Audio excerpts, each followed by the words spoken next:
Eli, welcome. Thank you so much for being here. I'm so excited for this conversation. Thank you so much for having me. I'm so pumped for us to dig in. Me too. And I cannot wait to delve into the science of attachment theory. Before we jump into that, though, in the fun facts about you and researching for this episode, came across the fact that you've had a body part eaten by a bear. And I feel like I have to hear this story. And also, are you okay? Yes, I am okay. I've manipulated that story to sound a little bit more dramatic than it actually was. But what the story is that I had C-sections with all of my kids. And I had some like grief around the fact that I didn't get to birth through the vaginal canal and like have that experience. I'm an athlete, so I think there's just this part of me that wanted to be able to do that. But all of my kids were breech. And so when I had my twins, I had to smuggle my placentas out of the hospital. And I had a nurse who was helping me do it. She was like, "We're going to do it." She's like, "Have your mom bring a cooler. I'm going to meet her in the hallway because you're not supposed to like remove body parts from an operation room," which just like kind of makes sense. But so we took the body parts. We took the placentas, we put them into a cooler, and it was January, and my plan was to plant a tree, to like use the placentas as like kind of like a marker of like this incredibly powerful thing that happened in our lives that I didn't get to experience in maybe the most earthy way I wanted to. So I was like, I'm going to put the placentas back into the earth. But it was January, so we couldn't plant them. So we put them in our freezer. And somewhere around May, before planting time, a bear broke into our garage and raided our freezer and didn't just eat the placentas, like flung them around our garage to the point that it looked like something really bad had happened in my garage. Oh my gosh, what a story. Well, you probably are the only guest I've ever interviewed who's had that type of experience, and what a wild one. Um, well, I am most excited today to dive into the science of attachment theory with you because I would guess people have heard maybe that term floating around social media or encountered it with other parents or at least heard that word. But in researching you and your work, you, I think, explain this so well, and that there's a lot more to understanding this than just sort of that surface level term that gets thrown around a lot. So, to start off, can you kind of define what attachment theory is as the basis for this conversation? Absolutely. So we have this beautiful body of research that started in the 19 and was pioneered by scientists like John Bowlby and Mary Ainsworth and Harry Harlow, and then continued through many, many, many other researchers over the years that was looking at the question of how does the quality of our caregiving relationships in our childhood affect the way we develop, right? So as a species, we're relational. We rely entirely on our caregivers when we're born. And that's different than other mammals. You know, I don't know if you've ever like gotten lost down like animal birth YouTube videos on the internet, but I have. And you know, you watch an elephant get born and this like giant baby comes out and then starts walking. You know, we have deer in our backyard, so we've seen them, you know, these brand new like 2-day old baby deer and they are already moving around in the world. Whereas the human infant is born without any capacity to take care of themselves. So there's no baby in the history of all of humanity who crawled out of the uterus and looked up at their caregivers and thought, I can do better. I'm looking elsewhere. So we are inherently dependent on and for better or for worse, stuck to whatever caregivers we are born into the arms of. So these scientists have for decades and decades and decades been studying this and going, what happens when a caregiver is very warm and steady and predictable overall? And then what happens when a caregiver is very cold or distant or not engaged? And also what happens when a caregiver is kind of scary or erratic? So we have all of this incredible data that basically is the study of the parent-child relationship. That's what it starts as. And then over time, we see that human beings maintain close relationships from cradle to grave. That's the phrase that Dr. Sue Johnson came up with. She was the inventor of EFT, emotionally focused therapy, which is an attachment-based way of helping couples learn how to relate to each other. So we have this unique type of relationship, and we call it close. And what that really means is there's these people in our lives where we act differently, where we create belonging, identity, intimacy, where there's a reliance in tender moments. And it's different than some of our other social relationships. Our colleagues aren't our attachment figures. We work together, we support each other, but it's not the same type of relationship. So, attachment is the study of close relationships, and it begins with the study of the parent-child relationship. And then it has tentacles into close friendships, romantic partnerships, and how we, as grown-ups, relate to our children later on.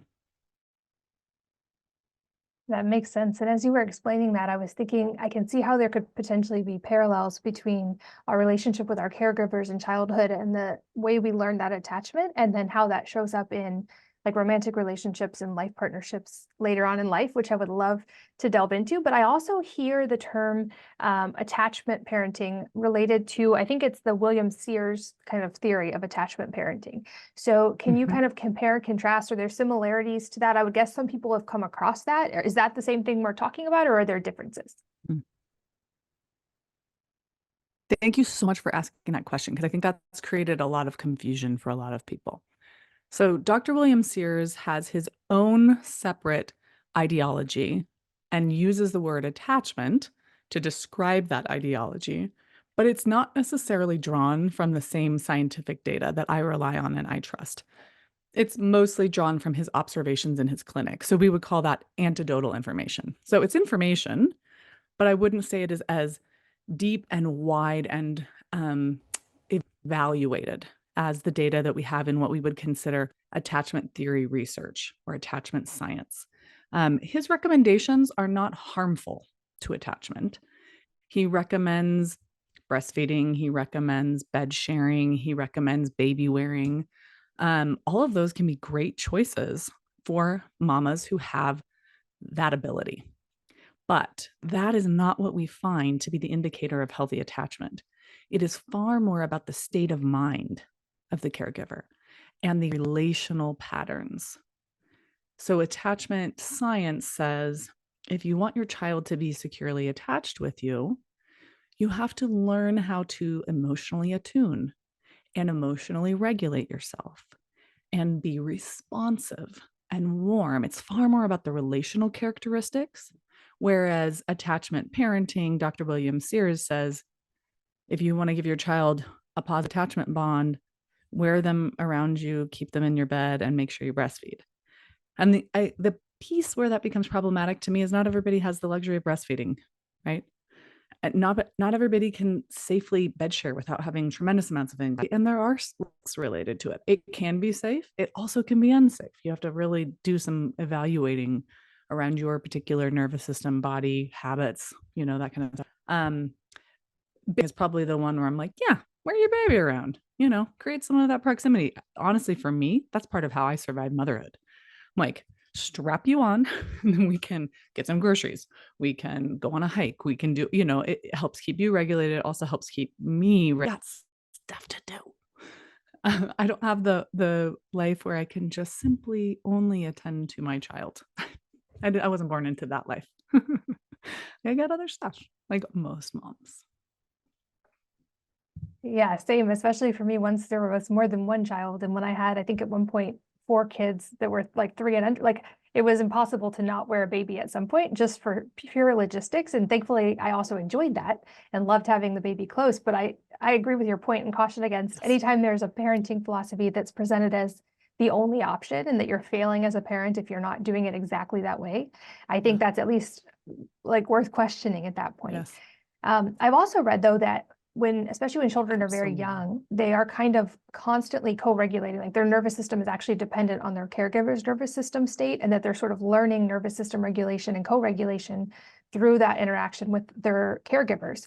So I would love to delve into that a little bit and maybe some of the ways that we can support that and talk about the different patterns that can emerge in children. We're going to do a whole second episode on how to raise emotionally safe and secure children. So we won't go all the way in depth, but I would love to have that as a foundation before we also talk about maybe how these patterns show up in adult relationships as well. Love it. So when we think about the human brain developing, a baby is born with a fairly functioning limbic system. And that's the part of the brain that does all the feeling and the reacting, but a very underdeveloped prefrontal cortex, which is the part of our brain that does cognition, thinking, processing, rationalizing, making meaning, having empathy. It's our executive functioning part of our brain. I like to think of that as human brain. It's the part of the brain that is different than many other mammals. It helps us to code language, etc. So when our children come into the world, we essentially we function as their prefrontal cortex, right? So a baby can't think and process and communicate in logical ways, and so they rely on us to be attuned to them, which means that we recognize their cues for they're uncomfortable, their diaper needs changing, they're overstimulated, we need to change environments, they're hungry, we need to feed them, they're cold, we need to put some more layers on, right? So we are doing the thinking for our babies because they can't do it yet. And what we've found in the research is that caregivers who are skilled at this process of staying calm and being responsive. So a baby cries and the caregiver goes, "Oh, honey, what's wrong?" And moves into proximity of the child, right? Doesn't just leave the child on the other side of the room and say, like, "You're going to have to learn this the hard way. Crying's not how we get our needs met," right? Like, oh, that again, we're talking about the mind of the caregiver. What's in the mind of the caregiver? So if the mind of the caregiver is, "I'm here for you, your needs matter, I'm going to attend to your needs without intense anxiety or dysregulation on my part," that leads a child's nervous system to feel more calm because they can sense that we're close. So especially a young infant can sense we're close physiologically, skin to skin. That's why we do that when babies are first born. That's why that's become a hospital practice, or being held on us or near us, or they can hear our voice. It helps their brain to say, "My prefrontal cortex is near. I am going to be okay. My protection is here. My parent is here." So there's this dance between the parent and the child. One of my favorite researchers calls it a system, the parent-child system. That's what's helping the child to develop, is this relationship. We are relationally developing. And without the caregiver's mind, or with an insecure caregiver mind, it affects the way the child's brain develops and the way their nervous system and regulate. That makes complete sense. And like I said, as you were explaining this, I was thinking of the terms we hear tossed around a lot right now. I feel like in adult relationships or romantic partnerships, of securely attached or anxious attachment or avoidant attachment. And I'm curious if this relates to these patterns that happen in early childhood.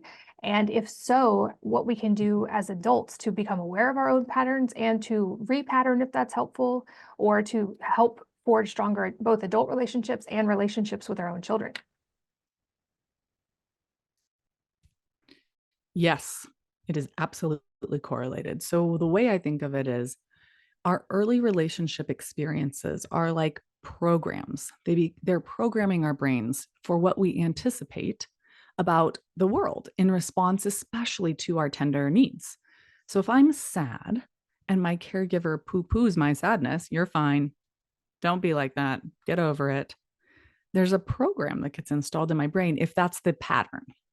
Now, I want to be clear. None of us are responding calm and secure 24/7. That's not a thing. I have 3 children. 2 of them are 4. They're twins. One of them is 9. His hormones are turning on. I'm a working mom. Bedtime can be real brutal. Like, okay, we're done. All of us, we're done. Everyone needs to be unconscious now. Kaputs, right? That is not going to cultivate an insecure dynamic with a child. If there are moments or sections of the day that are challenging, the key is the overall pattern. So we're looking at, in general, is a parent able to be compassionate and responsive and grounded in themselves? So if a child is dysregulated, the parent can say, "Oh, you're so sad or mad or hurt or upset or jealous," and help nuance with the child. That over time creates a pattern where the child believes their needs are valid and people can help them with their needs. And so they create this pattern that I like to call the reach and receive. I'm tender, so I reach for you. I get proximity to you and I find that comforting and soothing, and then I settle. And this is well documented in multiple different domains of research, but specifically for those of you who want to really nerd out, the strange situation protocol that was invented by Dr. Mary Ainsworth has incredible data on how each of these patterns form. So the secure pattern is reach and receive. You have that in childhood and you don't have any interrupting events, like a big loss of a parent or a major war situation that changes the way your parents can engage you, right? Things like that. You will carry that pattern generally into adulthood. And even when you face other traumatic things, it will help you adaptively because as you face trauma, you'll reach for safe people and you'll receive care from them. The other three patterns we consider insecure. So, insecure avoidant is what happens when a caregiver is unable to consistently offer care and effective soothing. And so over time, a child very early, this gets set pretty solidly 12 to 18 months in the relationship. A child will stop reaching for the caregiver because when they reach, maybe the caregiver says, "You're fine," or maybe the caregiver says, "Oh my God, you're not fine. What am I going to do?" and panics. But both of those responses are adding dysregulation to the child's body state. So they've learned, if I'm upset, the best thing to do is avoid my feelings and avoid sharing them and distract myself, find ways to numb my body state instead of release the emotions within my body. Okay.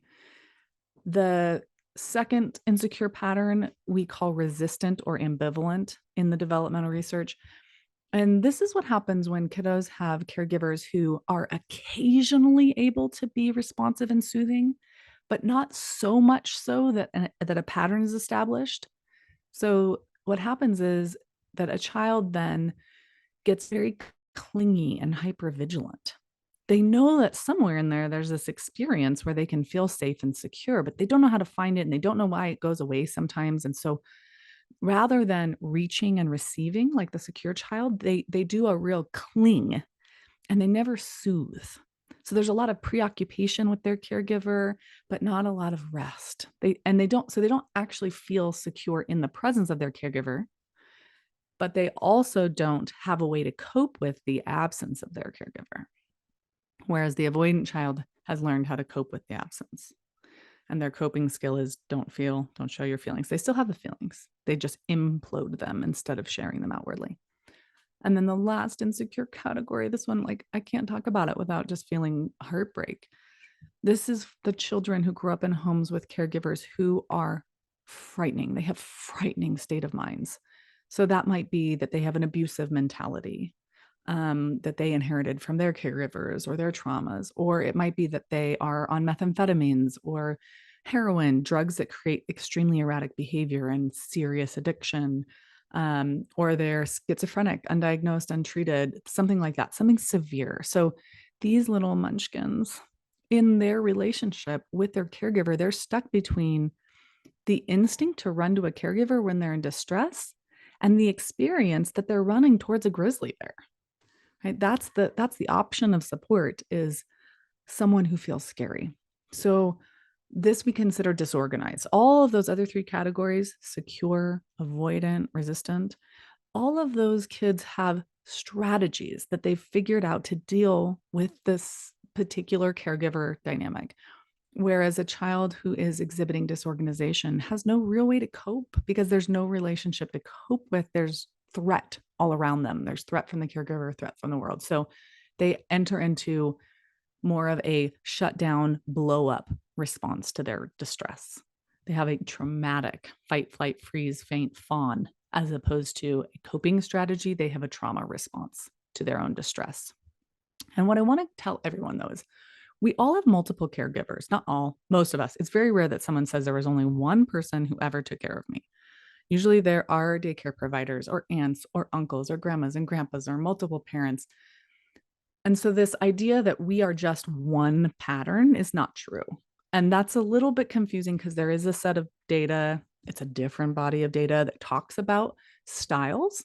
And we can, in some ways, develop a style in adulthood. But what's, I think, more accurate is that we develop patterns within specific dynamics. So I know for myself, I grew up in a home where I had a resistant pattern with my mother and an avoidant pattern with my father.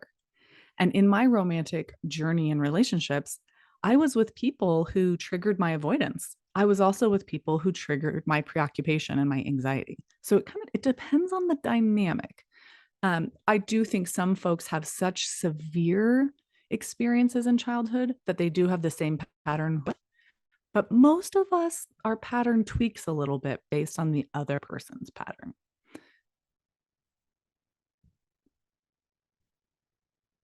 That makes sense. And I could think of so many directions we could go with this. And I have a feeling even 2 episodes might not be enough. We might have to bookmark to do more later on, because I feel like understanding this can improve, of course, our relationship with our kids, probably also our relationships with our partners, our friends, sort of across the board. Even just the step of becoming aware Yes. of our own relational patterns. And I love that you make the distinction that it's not like it's a category where you fit entirely in one box. Like you are only this pattern, that you can have kind of varying ones based on varying interactions during childhood, and that can show up in adult relationships differently. I also think the important point to highlight here is from what you said, even becoming aware of this, we have an ability within us to shift our relational patterns. I would guess that there are ways to, as we become aware of this, Yes. help our own nervous system learn how to repattern, which of course will create positive ripples in our relationship with our children or our partners or our friends, kind of across the board.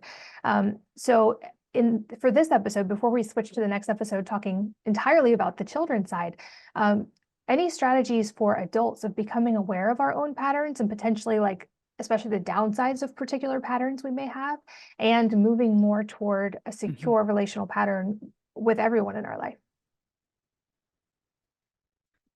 I have oversimplified it in some ways just for the ease of helping people understand it. But I think when you look at yourself and you think, when I feel scared, sad, overwhelmed, do I have a coping pattern that models reach and receive? Or do I get stuck and don't reach? Or do I do a reaching, but I actually don't know how to settle and soothe in response to the care that people offer me? I wrote actually my first book is a guided journal for this exact purpose, because I've been doing this for almost 20 years with my clients. And there's a lot to it. You do have to sort of reflect on your story. And we often have stories we told ourselves about our childhood to get through our childhood. When you start recognizing you have insecure patterns, you often have to go back and rewrite some of those stories and be like, oh, maybe it wasn't all good. Oh, it was a little tricky. Or like, you know, my parents, it can be true that my parents loved me and that I didn't feel emotionally secure in relationship to them. Those two things can be true. So my easy blip to everybody is look at your pattern and evaluate, how's my reaching, how's my receiving. And if any of those are off, then you want to start kind of thinking about how you can learn to do better in those things. And the most powerful thing we can do, according to the data, is to really reflect on why we struggle to reach, why we struggle to receive, and how we learned those coping patterns in our relationships. And so the guided journal is really just walks you through some of those questions. Things like, what was affection like in your home? Was it conditional? Was it scarce? What were the messages in your home about certain emotions and feelings? Were you allowed to feel scared, or was being scared weakness? Were you allowed to be angry, or was being angry interpreted as violence? How did you learn to cope with your emotional state and to adapt to closeness in the ways that your family could handle closeness? And what would it look like to heal some of that for the purpose of having more secure relationships now? And then I kind of go through a third section that's like, here's what secure dynamics look like. Here's what it looks like to be accountable and responsive, to be playful, to stop keeping score in your relationship, which is a defensive strategy, right? Things like that. So there's a lot in the book that will kind of help you break down, like, what do I actually do here? And my recommendation is always, if you can, do this type of work with other people who are caring and see you, because what got wounded in the context of a relationship really needs caring, loving witnesses to feel fully repaired. Yeah, I think that's such an important point. I've heard someone else say that as well. Is like what is kind of harmed in relationships also is what's healed in relationships, which I know can feel scary. And especially if like those early childhood things I feel like can be so sticky. And for me, like those are worth delving into because that will impact my relationship with my kids for their whole lives, including when they're adults and how they're going to have relationships. So I would definitely link to your book in the show notes for you guys listening on the go. I've been taking notes as well. That's always at wellnessmama.com. Before we end this episode and then record more on how to raise emotionally secure children, any other tips for the parents in the adult side of this, or kind of starting points to springboard into this work? I know you have a tremendous amount of resources available, including online, but where would you recommend people start if this is new work that they've never done? Love it. Well, I want to give one very important tip because it's usually the thing we need in order to get started. So if you've developed a romantic partnership where you're not in one at the moment, but you want to develop one, there is probably quite a bit of anxiety in your body around not getting your needs met in this relationship because you have a history in your nervous system that says you're probably not going to be understood here. You're probably not going to be nurtured here or celebrated here or seen here. So acknowledge within your body there are past experiences that are affecting the present. And I don't have to trust the past as the exact predictor of the present. I can go, okay, I'm afraid I'm not going to be seen. Okay, I'm afraid I'm not going to be seen. What's my response to that now? So I like to tell people that in a secure dynamic, conflict is discovery. It is an opportunity to learn something about ourselves and the other person. As we start to learn to engage differently, we probably have past hurts we have to work through, whether those are past hurts in that particular relationship or those are past hurts from just our life. But as we come to the moment to hold just enough curiosity about ourselves and the other person, that we can look for the dignified interpretation of the moment. Instead of, you don't care about me, we learn to go, tell me what you're thinking when you say everything's going to be fine. We don't need to worry about this. Are you thinking I'm overreacting, or are you just trying to comfort me? And as you create curiosity, that person might say, I really just thought it would help you feel better. And you're like, oh, you're trying to help me. But that hits on this old wound of mine, which is that when I was a kid, anytime I had any feeling, the message I got was, you're oversensitive. And so when you say it's going to be fine, I hear I'm oversensitive. And so it's like, just allow yourself to be curious, because if you've chosen someone, if you were drawn to someone, it is likely, not always, but it is likely there is something inside of them that, if you can get to the good nuggets of it, you'll see there is less of the past in the present than you thought there was. And the only exception I have to this is abusive dynamics. If you're caught with someone who really believes that they should get what they want, when they want it, how they want it, and they're entitled to do whatever the heck they please towards you if they don't get those things, it doesn't matter how much curiosity you put on the table, you're going to end up in a dominated situation, because that person has an internal, I would call it, disease of abuse. And that's not going to work. No, that they've got to deal with that disease first. That makes sense, and an important caveat, but I love that approaching it, understanding it from that perspective. And I think that's so wise, of thinking the things we often put on our partner in a relationship or look at as a problem for them, or think they need to complete in us, often are the thing we're bringing in and the lens through which we're looking at that relationship. So I love that approach of approaching it with curiosity and actually having the conversations or asking the questions. I've noticed that pattern in my own life is based on how I was raised. I often am like nervous about hard conversations, and 100% of the time, the conversations are Mhm. easier than I expect them to be in my head when I just build them up. And I think that approaching it with curiosity is such important guidance. And like I said, I know you have so many resources available. I will link to a bunch of those in the show notes. And I'm really excited for our next conversation about raising happy and secure kids. But for this episode, thank you so much for the time. This has been so enlightening. I love this topic, and I'm so grateful for the wisdom you bring to it. Thank you so much. I just love connecting with you and your curiosity and how you engage the topic. So thank you. Well, thank you. And thank you for listening. I hope you will join me again on the next episode of the Wellness Mama podcast.